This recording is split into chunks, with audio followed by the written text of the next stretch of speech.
Bismillahirrahmanirrahim. Assalamualaikum warahmatullahi wabarakatuh.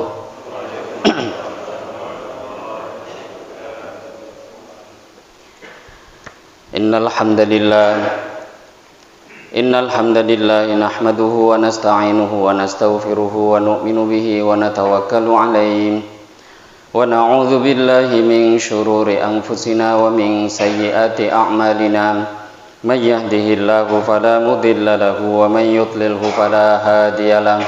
Asyhadu an la ilaha illallah wahdahu la syarika lah wa asyhadu anna sayyidana wa maulana Muhammadan abduhu wa rasuluh.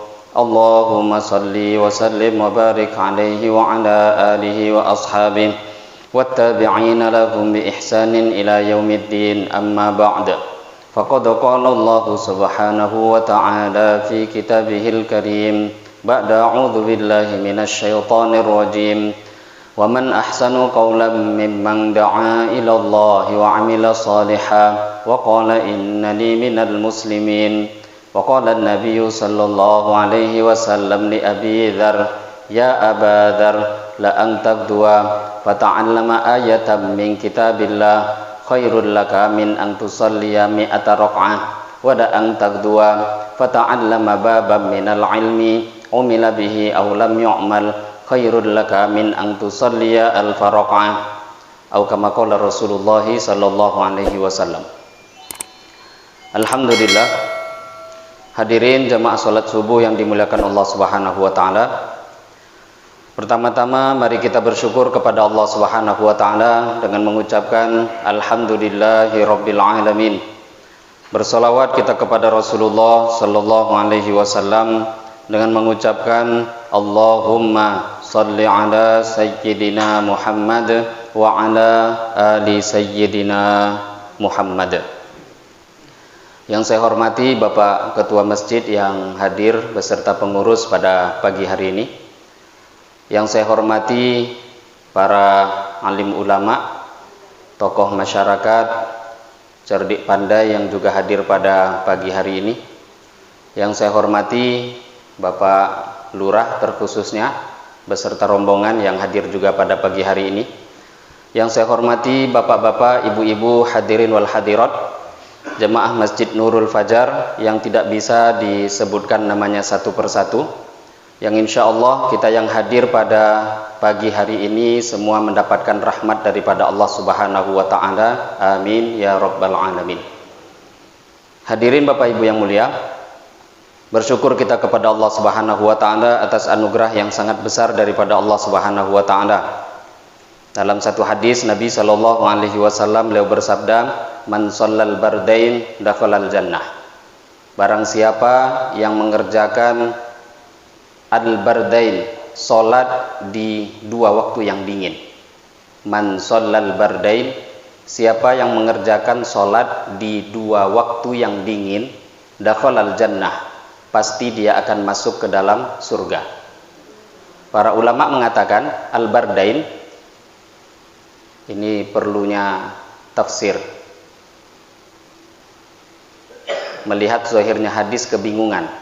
Solat di dua waktu dingin itu apa? Para ulama mengatakan yang dimaksud al-bardain adalah solat subuh dan solat asar. Nabi bersabda, barang siapa mengerjakan dua solat di waktu yang dingin, solat subuh dan solat asar, dakhalal jannah, pasti masuk ke dalam surga. Hadirin, ini fadilah yang sangat besar. Kenapa? Kenapa janji Allah sangat besar untuk dua waktu sholat ini? Karena memang dua sholat ini yang akan menjadi penentu untuk sholat-sholat lainnya.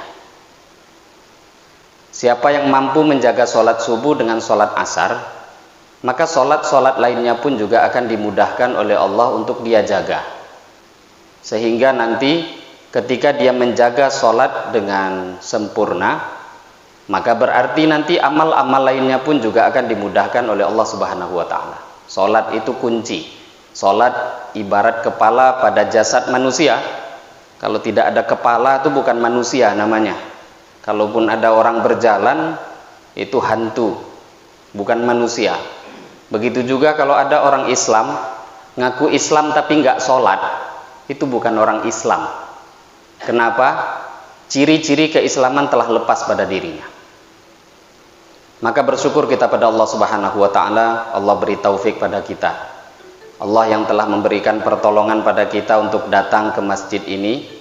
Ini bukan karena kemampuan kita, tidak. Memang semata-mata taufik, rahmat, pertolongan daripada Allah Subhanahu wa ta'ala, sehingga kita bisa datang di tempat yang mulia ini.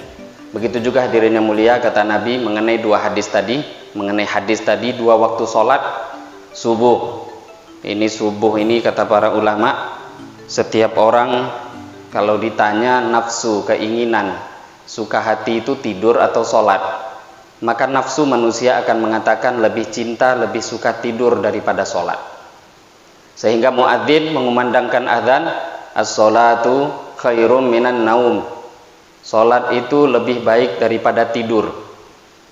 Waktu asar, kenapa asar itu lebih juga ditekankan, memiliki keutamaan lebih?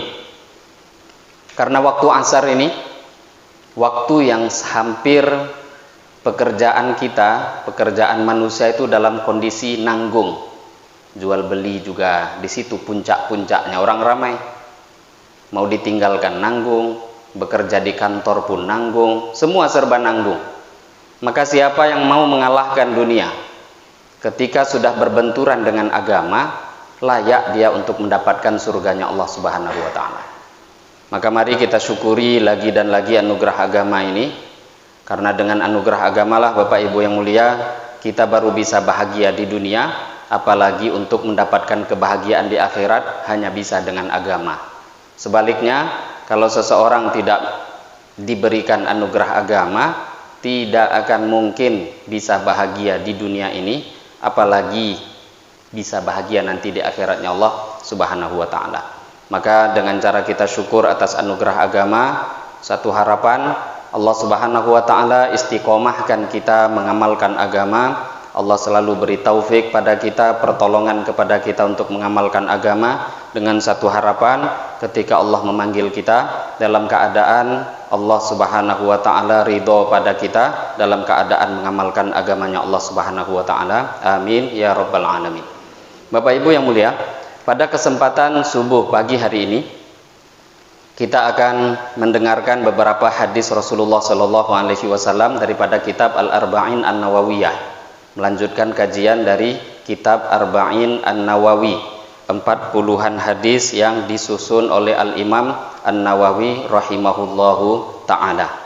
Pada kesempatan kali ini kita akan lanjutkan hadis yang keempat, Al-Hadithur Rabi', hadis yang keempat. Bismillahirrahmanirrahim. An Abi Abdurrahman Abdullah bin Mas'udin radhiyallahu anhu, daripada Abu Abdurrahman, yaitu sahabat Abdullah ibnu Mas'ud radhiyallahu ta'ala anhu. Abdullah bin Mas'ud termasuk pembesarnya sahabat.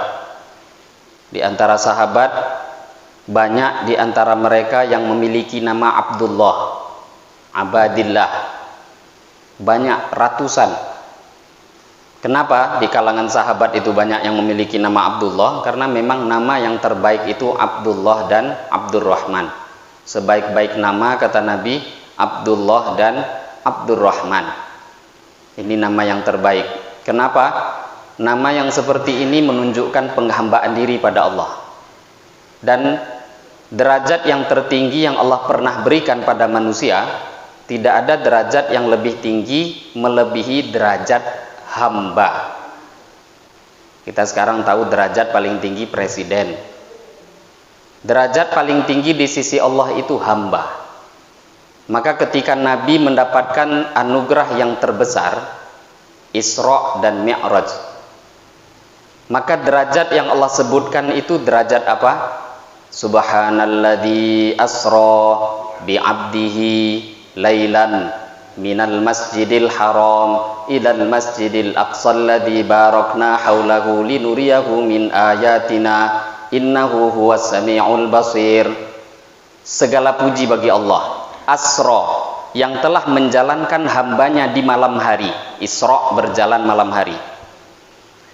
Bi'abdihi, yang telah menjalankan hambanya. Di situ sebenarnya derajat Nabi atau gelar selain hamba itu bisa Allah panggil Rasul atau Nabi atau Panglima atau Raja dan lain sebagainya. Bahkan bisa saja kan Allah katakan Maha Suci Allah asra bi rasulihi atau asra bi nabiyyihi. Segala puji bagi Allah yang telah mengisrakan Nabi dan Rasulnya. Bisa saja. Tapi di situ yang Allah sebut Maha Suci Allah yang telah menjalankan hamba. Kenapa? Hamba itu derajat tertinggi. Kalau seseorang sudah menjadi hamba, berarti dia sudah sampai puncak ridhonya Allah. Maka Nabi ketika semua diberikan pilihan, ketika Nabi diberikan pilihan oleh Allah, Nabi itu bukan miskin, bukan gak mau jadi raja. Nabi itu paling kaya. Mana ada orang kaya zaman sekarang kalau korban itu 100 ekor onta, mana ada. Nabi tiap tahun tuh korban 100 ekor onta. Kalau miskin mana mampu korban seperti itu.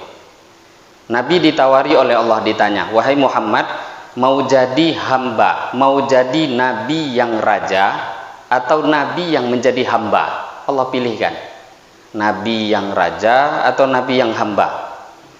Rasulullah SAW nggak langsung jawab. Kenapa tidak menjawab? Beliau punya guru. Ini pentingnya jadi orang yang dalam kehidupan harus punya guru. Seperti apa tingginya kita, tidak baik kalau tidak ada orang yang mengarahkan.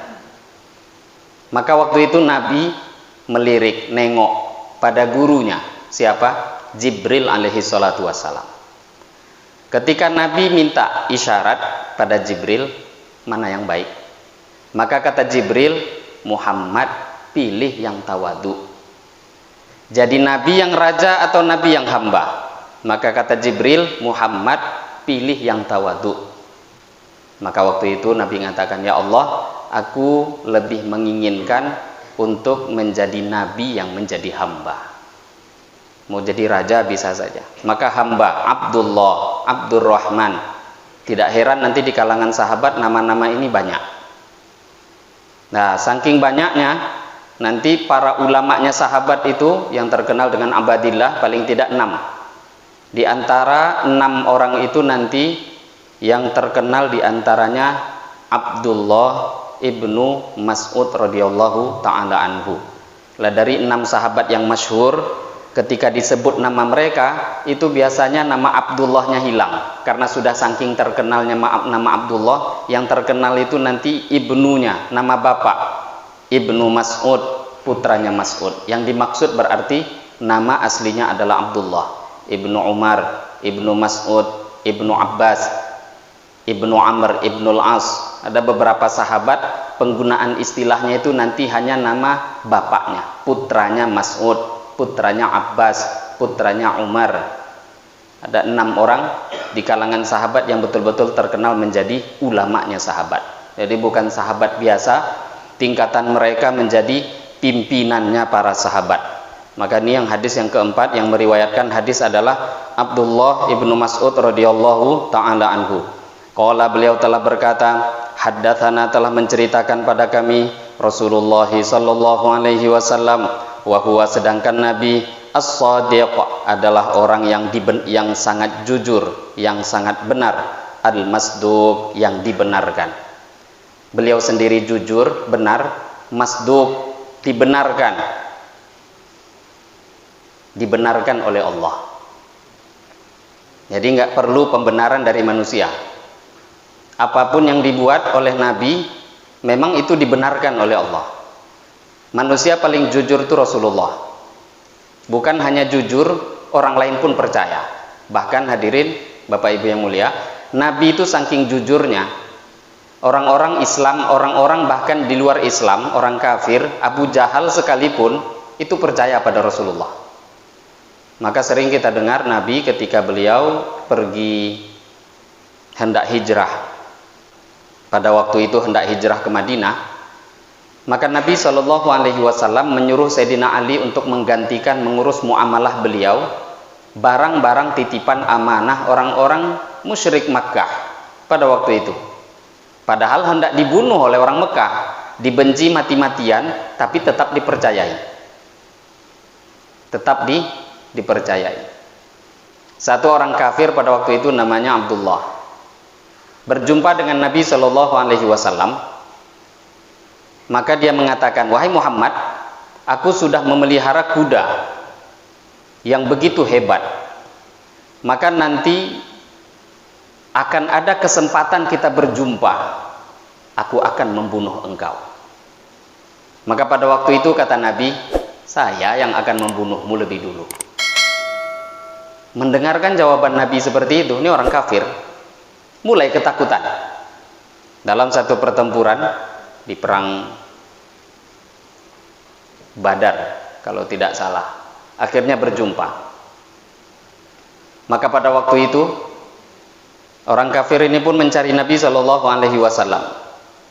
Ketika berjumpa, maka sahabat melihat ada orang yang hendak menyerang Nabi, maka sahabat pun maju. Tapi Nabi mengatakan tidak, biarkan dia. Orang kafir ini pun mengatakan pada kawan-kawannya, kalau memang saya tidak membunuh Muhammad hari ini, saya yang akan celaka. Maka Nabi mengambil tombak yang ada di samping beliau, dipegang oleh seorang sahabat, dilemparkan oleh Rasulullah SAW pada waktu itu. Tidak mengenai, kecuali hanya tergores di leher orang tersebut, hanya sedikit menggores. Tapi dengan terkenanya goresan tadi, orang tadi meraung, meronta-ronta seperti sapi yang sedang disembelih. Maka kawan-kawannya Abu Jahal pada waktu itu, Abu Sufyan yang waktu itu juga belum masuk Islam, mengatakan, apalah, cuma goresan saja kok kamu seperti sapi yang disembelih. Maka dia pun mengatakan, apakah kalian tidak tahu Muhammad pada waktu itu mengatakan akan membunuh saya?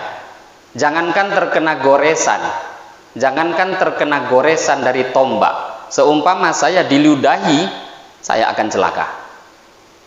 Maka pada waktu itu singkat cerita, dia pun seperti sapi yang disembelih, tidak mampu menahan, pulang kembali ke Mekah.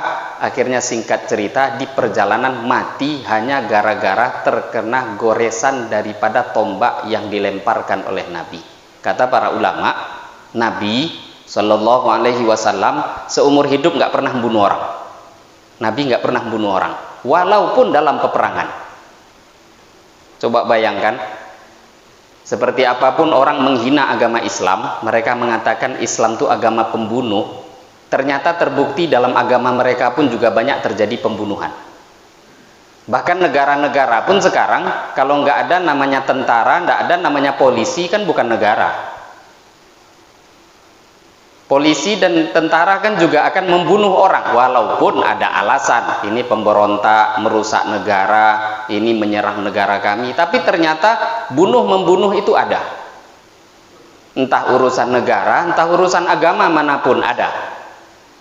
Terbukti Rasulullah SAW belum pernah membunuh orang sekalipun. Seumpama, kata para ulama, seumpama Nabi dikatakan pernah membunuh, ya itulah tadi cerita satu kali. Itu pun bukan Nabi yang bunuh, orang itu mati ketakutan. Matinya bukan karena orang goresan kok.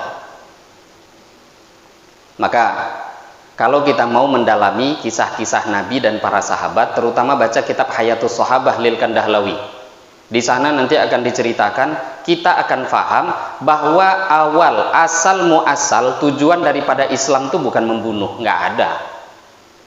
Nabi diutus ke dunia ini untuk mengajak manusia ke dalam surga. Maka dalam satu riwayat, Ibnu Hajar Al-Asqalani dalam kitab Fathul Bari, Syarah Sahih Al-Bukhari, di sana beliau tuliskan satu hadis, Nabi SAW bersabda, la islamu rajulin wahid ahabbu ilayya min qatli alfi kafir. Ini hadis, kata Nabi, masuk Islamnya 1 orang lebih aku cintai daripada membunuh 1000 orang kafir. Jadi Nabi itu tujuan Islam itu bukan bunuh, ngajak orang-orang supaya masuk surga. Maka kata Nabi, kok ada 1 orang masuk Islam, hatiku jauh lebih bergembira daripada terbunuhnya 1000 orang kafir. Maka Islam sebenarnya tujuannya adalah bagaimana Nabi punya satu kecintaan, manusia selamat dari azab Allah, masuk ke dalam surganya Allah. Itu yang selalu difikirkan oleh Rasulullah Shallallahu Alaihi Wasallam. Maka as-sadiq al-masduq, jangankan orang-orang Islam, orang di luar Islam, orang kafir yang memusuhi Islam waktu itu pun sangat membenarkan Nabi. Lah yang mengherankan sekarang, orang-orang zaman sekarang ngaku Islam, mendengarkan hadis Nabi ingkar. Wah, mana mungkin, bohong itu, kok di sorga ada seperti itu. Lucunya orang yang ngaku Islam malah nggak percaya. Dulu orang kafir malah percaya dengan omongan Nabi. Rata-rata nggak mau masuk Islam tuh hanya karena ego. Masa saya ikut Muhammad masuk Islam? Muhammad mulia, tapi yang ikut dia itu rata-rata orang miskin. Jadi ego yang menghalangi hidayah masuk pada diri mereka. Abdullah bin Mas'ud radhiyallahu taala anhu bercerita, haddatsana telah menceritakan pada kami Rasulullah sallallahu alaihi wasallam as-sadiqul masduq, yang jujur, yang benar, al-masduq, yang dibenarkan. Maknanya dibenarkan oleh Allah. Nabi telah bersabda, inna ahadakum yujma'u khalquhu fi batni ummihi arba'ina yauman.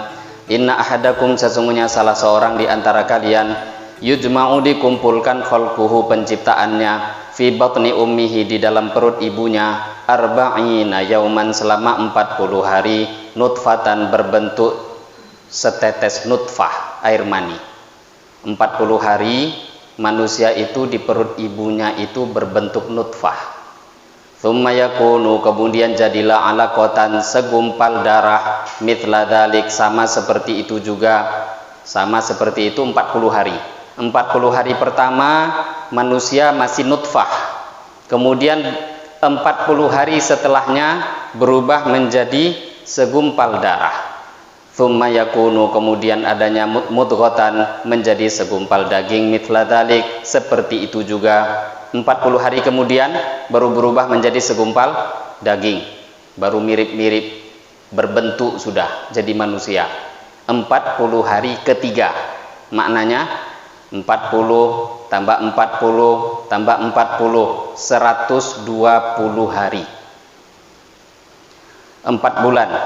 Tsumma yursalu, kemudian ditiupkan ilaihi kepada tsumma yursalu, kemudian diutus ilaihi kepada bayi yang berumur 4 bulan tadi, al-malaku, malaikat, fayangfuku, maka malaikat akan meniupkan fihi, pada bayi tadi, ar-ruhu, roh, wa yu'maru, kemudian malaikat tadi menuliskan perintah Allah, bi arba'i kalimat, dengan 4 kalimat. Langsung di situ diputuskan 4 perkara. Bikatsbi rizkihi, dituliskan tentang rizkinya, wa ajalihi, tentang ajalnya, wa amalihi, tentang amalnya, wa syaqiyun, dia menjadi orang celaka, au sa'idun, atau dia orang beruntung. Fa wallahi, demi Allah, alladzi la ilaha ghairuhu, yang tidak ada zat Tuhan yang hak disembah, ghairuhu, selain dia. Inna ahadakum, sesungguhnya salah seorang di antara kalian, la ya'malu, sungguh dia beramal, bi amali ahlil jannah, dengan amalannya ahli surga, hatta ma yakuna, sehingga tidak ada, bainahu, antara dia, wa bainaha, dan antara surga, illa dhira'un, kecuali 1 jengkal, fayasbiku, ternyata telah mendahului, alaihi, ke atas dia, alkitabu, kitab keputusan Allah, fayamalu bi amali ahlin nar, kemudian dia mengamalkan bi amali ahlin nar, dengan amalannya ahli neraka, fayadkhuluha, maka dia akhirnya malah memasuki neraka. Wa inna ahadakum, dan sesungguhnya salah seorang di antara kalian, la ya'malu, sungguh dia mengamalkan bi amali ahlin nar, dengan amalannya ahli neraka, hatta ma yakuna, sehingga tidak ada, bainahu, antara dia, wa bainaha, dan di antara neraka, illa dhira'un, kecuali jaraknya hanya 1 jengkal, fayasbiku, kemudian telah mendahului, alaihi, ke atas dia, alkitabu, keputusan Allah, takdir, fayamalu bi amali ahlil jannah, kemudian dia mengamalkan bi amali ahlil jannah, dengan amalannya ahli surga, fayadkhuluha, kemudian dia malah masuk surga. Rawahul Bukhari wa Muslim, telah diriwayatkan oleh Imam Bukhari dan Imam Muslim. Ini hadis pondasi besar di dalam Islam. Rasulullah Shallallahu Alaihi Wasallam bersabda, kata Nabi, sesungguhnya salah seorang di antara kalian, manusia ini, semuanya kita diciptakan semua oleh Allah Subhanahu Wa Taala kecuali Nabi Adam alaihi salatu wassalam. Semuanya itu memiliki hampir ya kebanyakan kecuali Nabi Adam, kemudian beberapa yang khusus lainnya, Hawa, itu dari rahim seorang wanita. Mesin yang paling hebat itu ya ciptaan Allah yang namanya manusia. 40 hari pertama dalam perut ibu berbentuk nutfah. Padahal kata para dokter, itu ketika air mani masuk, benih-benih air mani itu nggak sedikit, jutaan embrio yang mana nanti akan bakal menjadi manusia. Dari jutaan itu dipilih, akhirnya keluar kita. 40 hari menjadi nutfah, air mani. Setelah melewati masa 40 hari, sukses, jadi manusia, alaqatan mithla dhalik, yakunu alaqatan mithla dhalik, menjadi segumpal darah dalam masa seperti itu juga, 40 hari. Kemudian selepas itu 40 hari yang ketiga, maknanya 4 bulan, 120 hari, berubah menjadi segumpal daging, sudah berbentuk manusia. Baru kemudian ketika sudah 40 hari yang ketiga, 120 hari, baru kemudian diutus malaikat untuk datang. Allah perintahkan malaikat untuk meniupkan ruh kepada bayi tadi. Ini pelajaran banyak daripada hadis ini. Jadi ternyata Bapak Ibu yang mulia, angka 40 hari itu bukan sembarangan angka. Maka hampir ulama-ulama yang mereka membuat sistem riyadhah, pelatihan diri, itu mengambil angka 40 itu daripada hadis ini. Itu namanya bukan dalil ya, istimbat. Mengambil satu pemahaman hukum, pentingnya sesuatu hal daripada hadis, walaupun bukan dalil, bisa jadi namanya istimbat, mengambil satu pemahaman. Jangan heran nanti melihat ulama-ulama ahli tarekat yang suluk, yang dibid'ahkan oleh kawan-kawan Wahabi. Apa itu dalilnya? Kok suluk 12 hari? Ada pula sampai 40 hari katanya. Kenapa 40 hari? Sebenarnya kalau tidak mau 40 hari, 41 hari pun tidak masalah. Tidak mau 40 ya 39 juga nggak masalah, namanya latihan. Tapi angka 40 itu bukan sembarangan. Kalau nggak 40 hari itu nggak jadi itu mani itu menjadi segumpal darah. Kalau nggak ada masa 40 hari nggak bisa berubah dia menjadi segumpal daging. Angka 40 itu bukan angka sembarangan. Ada hikmah yang besar. Perubahan rohani manusia, kalau kita ingin merubah rohani, dalam satu hadis Rasulullah Shallallahu Alaihi Wasallam bersabda, kata Nabi, man shalla lillahi arba'ina yauman fi jama'ah yudrikut takbiratal ula kutiba lahu bara'atum minan nar wa bara'atum minan nifaq.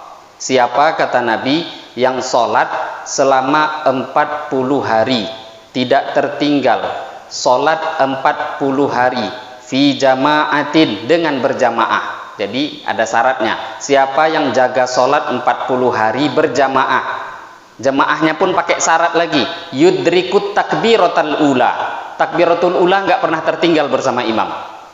Kan ada orang jamaah tapi masbuk, ikut jamaah tapi tahu-tahu nggak dapat takbiratul ula. Takbiratul ula itu takbir pertama, imam takbir dia langsung ikut takbir. Kok bisa dia jaga 40 hari seperti itu? Kata Nabi Shallallahu Alaihi Wasallam, dia akan dijamin baro'atan, 2 kebebasan. Baro'atum minan nar, yang pertama bebas daripada neraka. Yang kedua, wa baro'atum minan nifaq, dibebaskan, selamat dia daripada sifat munafik. Dan ini nggak mudah ternyata. Ada orang yang sudah buat usaha mau berjamaah 40 hari tidak tertinggal, sukses 30 hari. pas hari ke-31 tertinggal takbiratul ula. Karena janjinya luar biasa. Yang bisa seperti itu mesti nggak munafik. Kalau dia sudah tidak munafik, imannya betul. Kalau sudah imannya betul, wajar kan Allah Subhanahu wa taala beri jaminan selamat dari neraka. Nah, ini angka 40 hari. Banyak ulama, termasuk kawan-kawan jemaah tablik, angkanya kok 40, nggak 41. Boleh saja 41. 39 juga boleh. 25 juga boleh, tapi 40 hari itu bukan hanya tajribah, bukan hanya percobaan. Memang banyak hadis yang menerangkan keutamaan, menerangkan orang yang menjaga waktu 40 hari akan terjadi satu perubahan rohani yang besar pada dirinya. 40 hari yang pertama, kemudian masuk ke 40 hari yang kedua, 40 hari yang ketiga, 4 bulan. 3 kali 40 hari 4 bulan, baru nanti orang yang istiqomah seperti bayi yang istiqomah baru akan ditiupkan ruh ke dalam dirinya. Sama, orang tuh kalau mondok masuk pesantren, Bapak Ibu yang mulia, itu 1 bulan pertama tuh maunya ngamuk aja di pesantren. Siapa yang pernah pesantren tuh akan ngerasakan. Kenapa? Setannya berontak, mulai memiliki roh. Maknanya bayi mulai bergerak, hidup. Anak tuh kalau masuk pesantren mulai terasa kenikmatan agama, roh. Itu ketika sudah 4 bulan di pesantren. Makanya biasanya satu orang guru akan ngasih tahu, kalau ada wali santri, Pak, ini santri anaknya kan baru masuk, maka kalau bisa biarkan karantina, jangan dijenguk 4 bulan kemudian baru ditengok. Kenapa? Kalau dijenguk sebelum itu, setan dengan dia sedang berperang. Nafsu nyuruh, ini nggak baik, ini nggak usahlah mondok. Kata setan, mau jadi apa kamu? Mau makan apa kalau kamu itu tahu agama? Kata setan. Padahal makan minum itu di sini sudah ditulis. 4 bulan di perut ibu makan sudah ada tulis oleh Allah. Kalau nggak ada makan, mati. Itu pilihan memang. Kalau hidup pasti makan. Maka 4 bulan ini bukan hal biasa. Ketika setelah 4 bulan bayi dalam perut ibu baru ditiupkan roh, baru bernyawa, baru bergerak. Maka ini penting. Angka-angka seperti ini wajar kita lihat nanti ulama membuat riyadhah, tarbiyah. Baik itu apapun urusan, mereka membuat pembelajaran untuk murid-muridnya dengan angka 40 hari pertama, 40 hari kedua, bahkan dengan 4 bulan masa untuk melatih diri, baru nanti akan ada timbul rohani, kekuatan untuk beramal. Hadirin Bapak Ibu yang mulia, di sini juga pelajaran yang besar. Nanti hukum fikih akan keluar juga di sini. Ketika ada di sini diterangkan bahwa bayi itu ketika umurnya 4 bulan baru dapat roh, baru bernyawa. Sebelum 4 bulan itu belum ada nyawanya. Maka nanti akan ada hukum namanya nanti bayi keguguran itu bagaimana. Ada orang baru hamil 1 bulan, gugur bayinya, perlu disolatkan atau enggak Ustadz? Di sini hukum yang diambil oleh para ulama. Jadi ketika ada namanya keguguran, keguguran itu adalah bayi yang keluar dari perut ibunya belum lagi masa 4 bulan, itu namanya gugur, belum jadi orang. Maka tidak wajib untuk disolatkan. Ya kalau dikubur haruslah, kalau tidak dikubur tetap jadi bangkai. Kalau disolatkan tidak wajib. Kenapa? Ya belum manusia, rohnya belum ada. Berbeda nanti 4 bulan sudah di kandungan, tahu-tahu kemudian setelah itu keluar, walaupun belum bersuara, itu sudah manusia. Maka para ulama mengatakan kalau sudah 4 bulan kok keguguran, 4 bulan lebih, maka keluar itu dia dalam keadaan ada tanda-tanda bernyawa, yaitu manusia, sholatkan, beri nama. Kalau ditanya orang, ala berapa anak bu? 2. Cik meninggal, meninggalnya umurnya 5 bulan, lahir 5 bulan, memang punya anak dia. Tapi kalau belum, itu bukan anak. baru 1 bulan, apalagi baru hitungan belum jadi orang. Maka di sini hukum fikih pun keluar daripada hadis ini. Memang yang dianggap orang atau anak atau manusia ketika sudah melewati masa 4 bulan. Itu juga hikmah nanti perintah Allah Subhanahu wa taala, wanita-wanita yang ditinggal mati oleh suaminya. Arba'ata ashhuri wa ashra. Kata Allah Subhanahu wa taala dalam Al-Qur'an, fa'iddatuhunna arba'ata ashhuri wa ashra. Wanita yang ditinggal mati oleh suaminya, iddahnya adalah 4 bulan 10 hari. Nah, ini ada lebihnya lagi 10. Kok tambah 10 hari? Ini namanya tambahan hati-hati. 4 bulan, kok setelah wanita ditinggal mati oleh suaminya harus iddah 4 bulan untuk memperjelas dalam rahimnya itu ada bayi atau tidak. Itu butuh waktu 4 bulan. 10 hari itu masa hati-hati, karena bisa jadi nanti 4 bulan lewat sehari kok masih ada. 4 bulan 10 hari bisa dipastikan kalau perempuan itu tidak hamil melewati masa 4 bulan. Ini hikmah di antara hadis ini.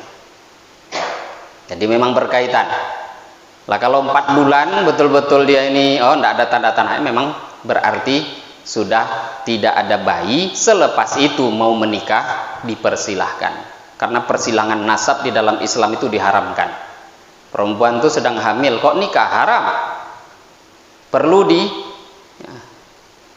dijelaskan ini suci atau tidak rahimnya. Kok suci, kosong atau tidak. Ketika jelas memang tidak ada, maka bisa diketahui dengan masa 4 bulan ditambah 10 hari. Wa yu'maru bi arba'i kalimat. Kemudian setelah bayi sudah menjadi manusia, maka baru nanti sudah diputuskan oleh Allah nanti 4 perkara. Pertama, rizkinya sudah ditentukan. Rizkinya ini apakah dia ini memiliki baju berapa, itu ada tulisan. Makanannya apa, itu sudah ada tulisan. Rezeki kita tuh sudah diatur oleh Allah Subhanahu wa taala. Kemudian wa ajalihi, ajal, berapa umur di dunia, 1 tahun, 2 tahun, 20, 30, 35, 100. Kita datang ke dunia, sistemnya tuh urutan, mesti bapak dulu, baru anak, baru cucu. Tapi kalau ninggalkan dunia, nggak ada sistem urut, sistem cabut. Anak kadang lebih dulu dari bapak, cucu kadang lebih dulu dari kakek. Kenapa? Ajal sudah diatur oleh Allah. Kemudian wa amalihi, amalan dia pun juga sudah diputuskan oleh Allah Subhanahu wa taala. Seperti apa amalnya? Kemudian yang terakhir, syaqiyyun au sa'id, sudah diputus oleh Allah ini orang celaka atau orang beruntung, ahli sorga atau ahli neraka. Maka baru kemudian Nabi lanjutkan. Dalam hadis ini kata Nabi Shallallahu Alaihi Wasallam, setiap orang itu sudah diputus ini ahli sorga atau ahli neraka. Maka sungguh kata Nabi ada 1 orang yang dia ini mengamalkan amalan-amalan, amal-amal kebaikan, amal-amal ahli sorga, sampai saking luar biasanya amal ahli surganya, tidak ada jarak antara dia dengan surga kecuali cuma 1 jengkal. Tapi ternyata di perut ibunya dia dicatat sebagai ahli neraka, tahu-tahu mati masuk neraka.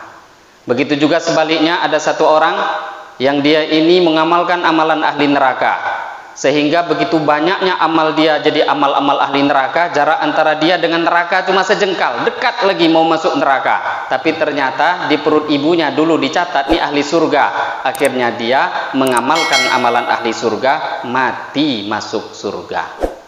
Hadis ini diriwayatkan oleh Imam Bukhari dan Imam Muslim rahimahumullahu ta'ala.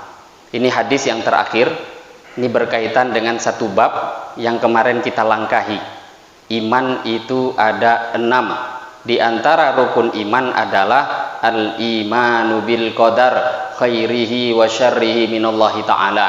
Iman dengan takdir, baik, buruk, itu semua datang daripada Allah. Nah, ini pembahasan, makanya kita langkahi karena dibahas dalam bab ini. Hadirin Bapak Ibu yang mulia, Banyak orang tergelincir dalam bab takdir ini. Sehingga dikarenakan tergelincir, paling tidak untuk urusan takdir ini keluar dua kelompok besar dari kalangan umat ini yang bukan Ahlus Sunnah wal Jamaah. Siapa? Yang pertama namanya Jabariyah. Yang kedua Qadariyah. Ini karena terpeleset untuk urusan takdir. Jabariyah itu siapa? Jabariyah ini satu kelompok golongan yang mereka itu punya pemahaman bahwa kita ini hidup itu sudah dipaksa. Alah, kita kan tadi sudah dengar kata dia hadis, mau buat amal seperti apapun kalau sudah ahli neraka ya masuk neraka.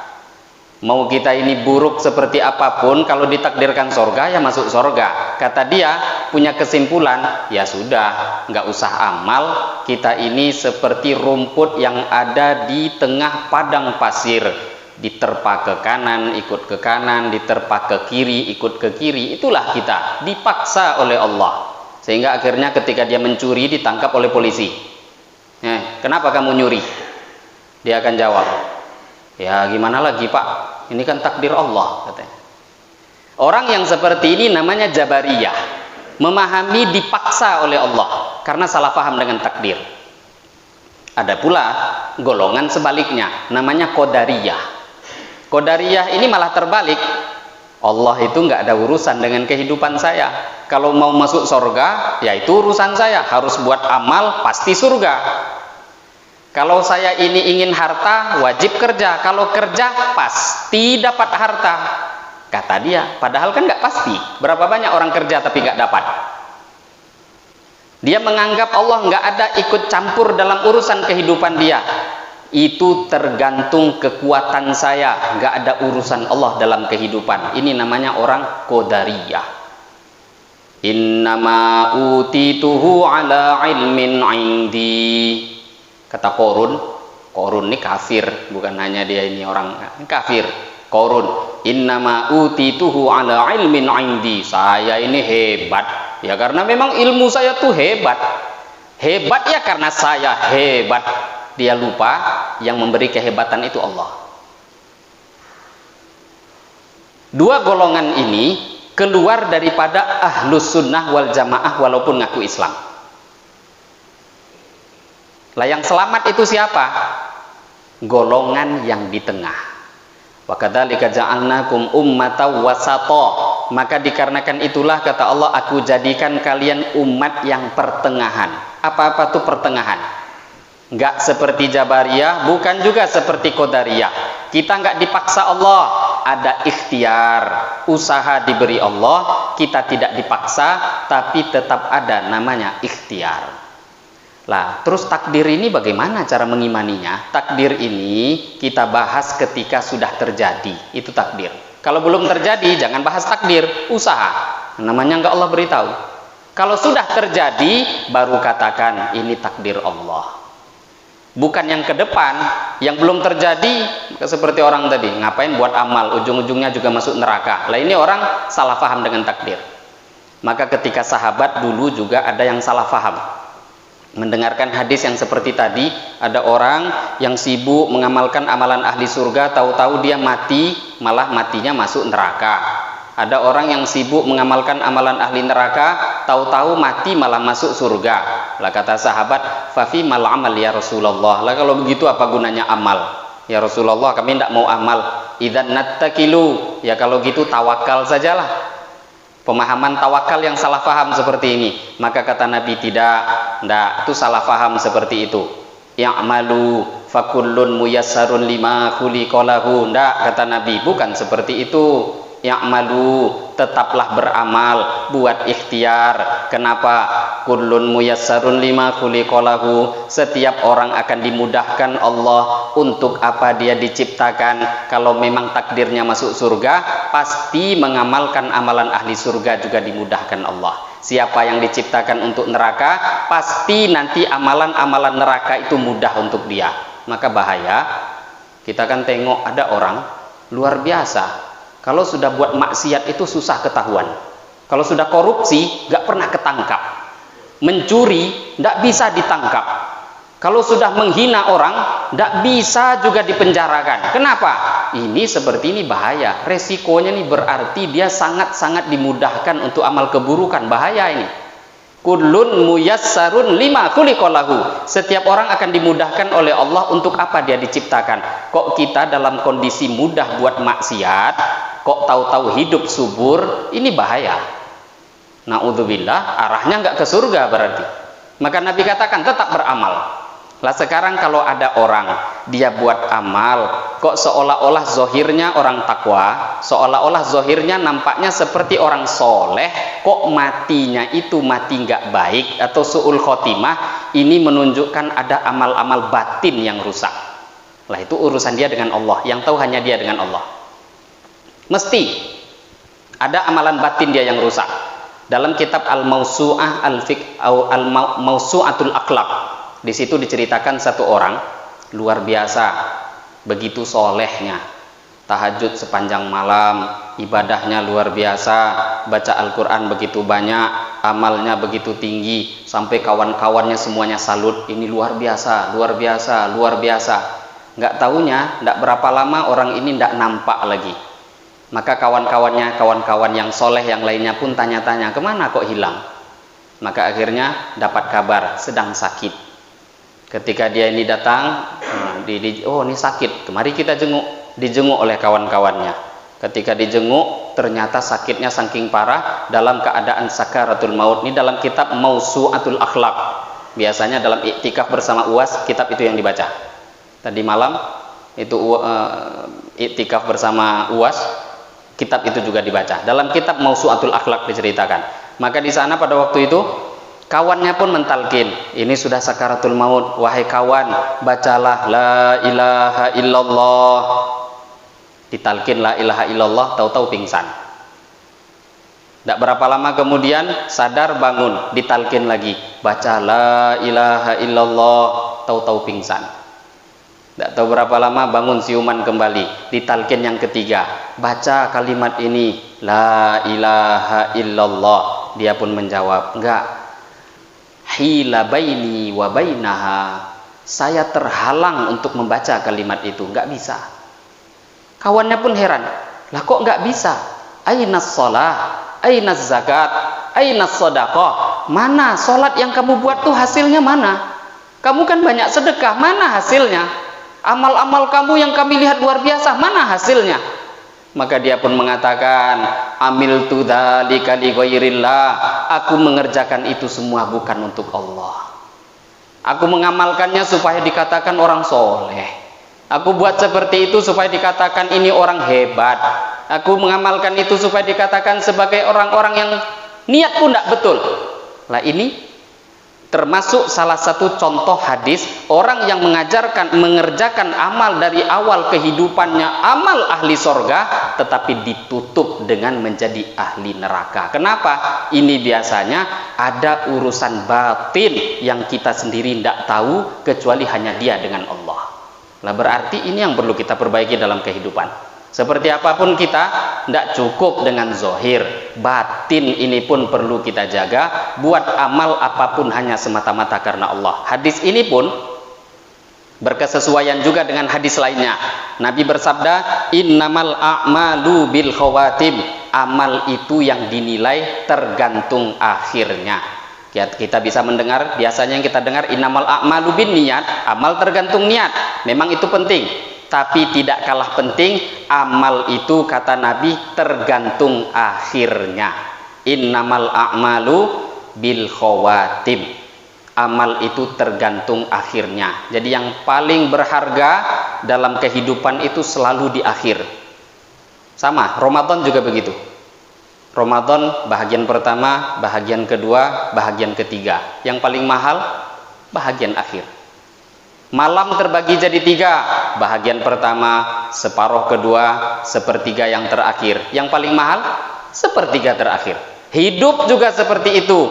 Ada awal kehidupan, tengah kehidupan, akhir kehidupan. Yang akan dihitung oleh Allah adalah akhir kehidupan kita. Maka kita dalam hadis ini nggak bisa namanya mencap, melabel seseorang ahli surga atau ahli neraka sebelum kita tahu pasti atas keadaan apa dia mati.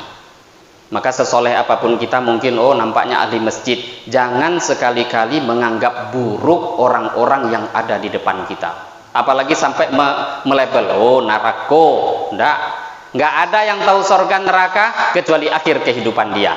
Kita pun juga seperti itu, nggak ada yang bisa jamin surga neraka kecuali akhir kehidupan kita. Lah terus bagaimana? Itulah usaha. Maka Nabi Shallallahu Alaihi Wasallam banyak hadis yang berkaitan dengan hal ini. Ya muqallibal qulub, tsabbit qalbi ala dinik. Hati manusia, dalam riwayat lain kata Nabi, baina usbu'ain min asabi'ir, di antara dua jari daripada jari-jari Ar-Rahman, yang mana Allah akan bolak-balikkan sesuka hatinya. Maka ada orang pagi hari iman, sore dah kafir. Sore iman, pagi kafir, sore iman. Seperti itu keadaan manusia. Kita pun juga tidak ada yang menjamin apa keadaan akhir daripada kehidupan kita.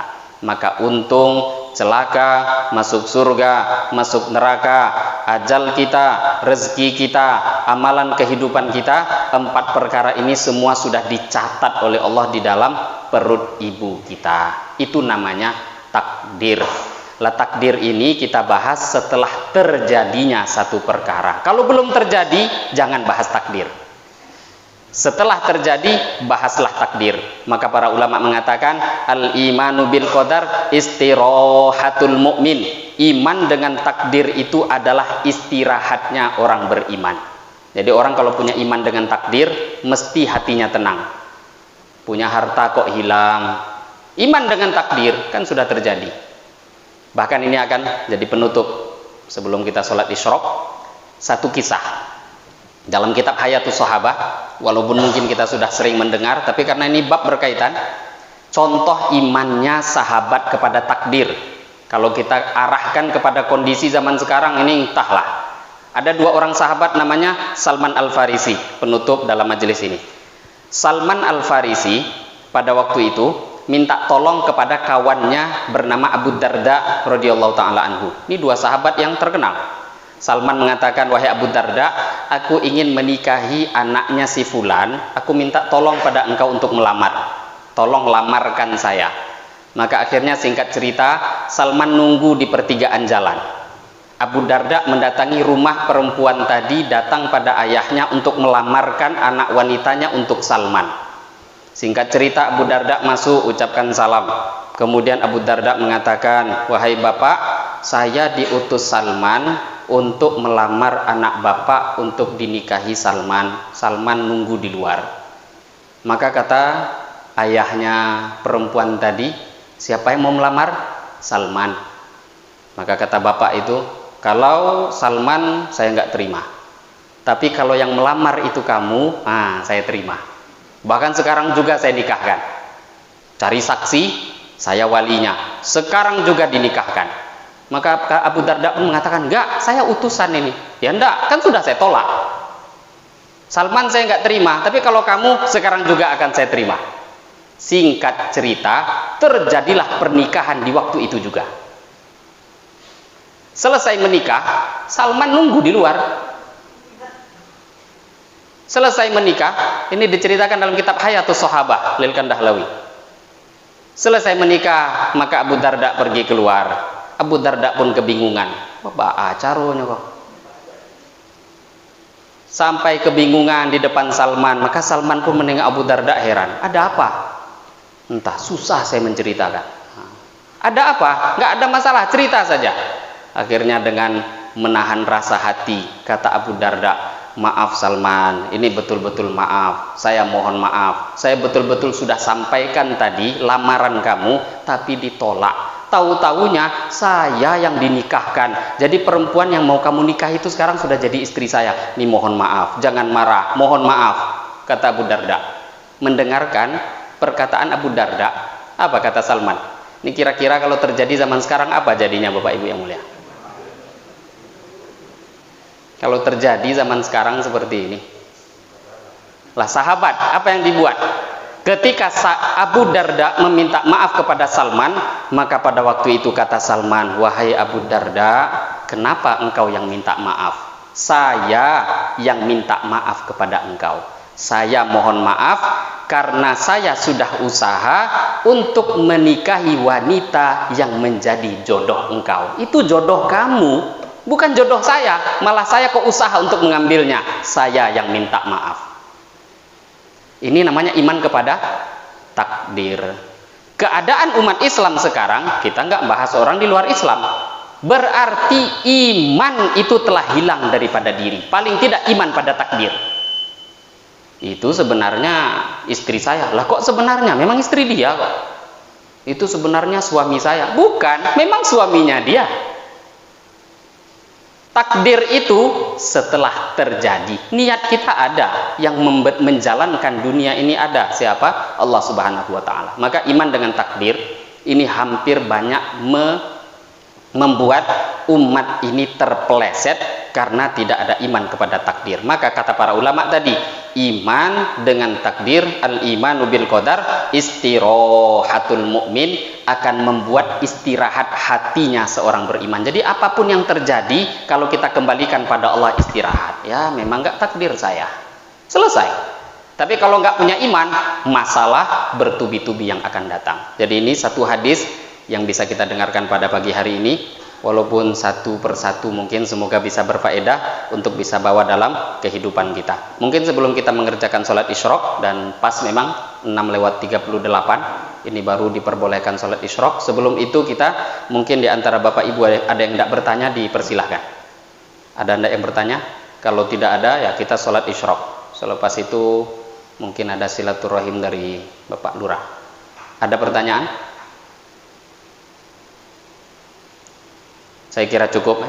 Kalau ke depan misalkan Bapak Ibu mungkin karena pertanyaan secara langsung itu juga sulit, kalau ada yang hendak bertanya dengan kertas atau tulisan juga dipersilahkan.